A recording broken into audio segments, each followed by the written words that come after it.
Welcome to EJH British Cars. So something a little bit less complicated than we're building carburetors today. It's time to fit the intake manifold. Now, if you've been following the channel, you'll know that the original low port head for this TR2 was cracked, and so severely cracked that it could not be saved. So we now have a later, probably a TR4 intake manifold. It's called a high port. It's not the ultimate one, which is a 4A head, but it's a better head, there's no doubt. But the question is, can you put the old style intake and exhaust onto the new style head and have it work? Well, it looks like you can. I haven't tried it all the way through yet, but the exhaust bolted right up, no problems, just the way it always did. The high port head, the manifold's sitting up about an inch, or maybe 3/4 of an inch.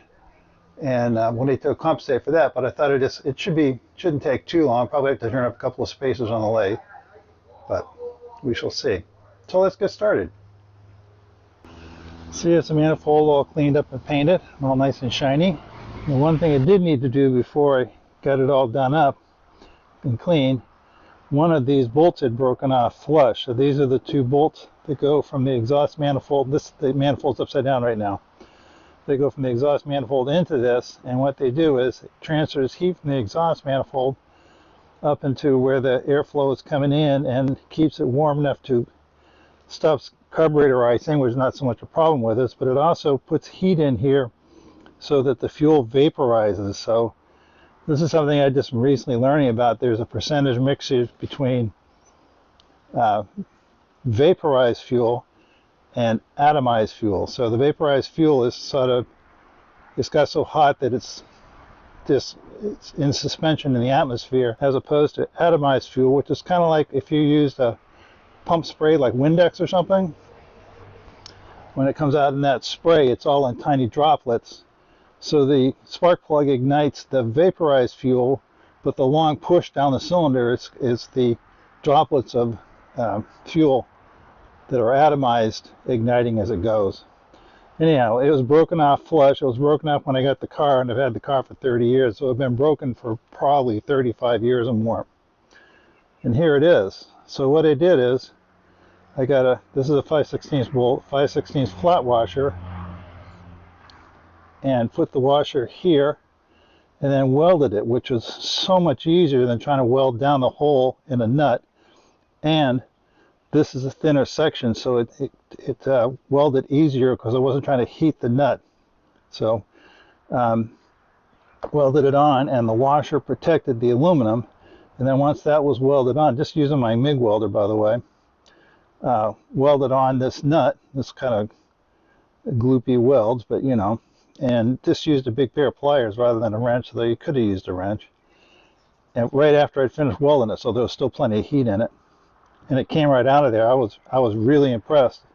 I've seen for years people talking about putting these nuts on and seeing all the problems they have where they can't get it to catch onto the welds, and it cuts right off. That putting this washer on first, boy, it still turned hard, but all the welds held, and this thing didn't shift an iota.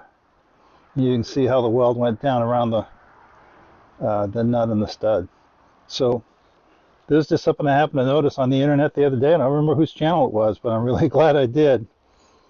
So that worked really well. So here's the engine in place in the car. As you can see, we got the exhaust manifold on, and I've tried use the sort of wing pieces go across, and they catch here and here, and that's been no problem. And prior to doing this video, you see that both of these heads have this dowel and then a little receiver for it, and that went right on there like that. This is a lot easier with two hands, but here we go. So you see that fits. And then I was curious, here's a screwdriver, so if I get up to my finger, that's to that port. You can see that we'll push that in, and on the bottom I don't feel anything at all. And the top, it's just about dead flush. I'm hearing a little click on both sides. So the layout for the machining was the same on the high port and the low port heads. So now it's just a matter of, can we get the dumbbell irons to work all right.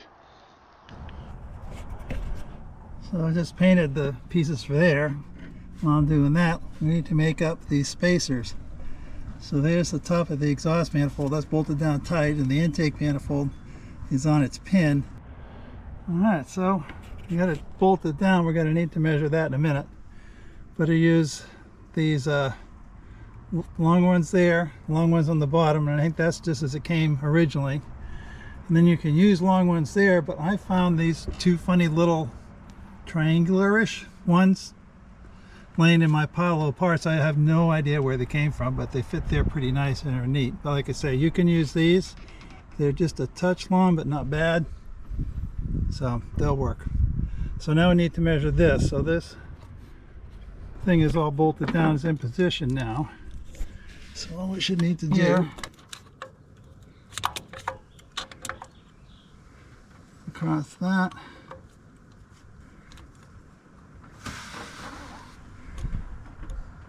Basically 63 thousandths, and on the other side 63.7. so that's, wow, that is very very close. So the two measurements are about 1/100th of an inch apart,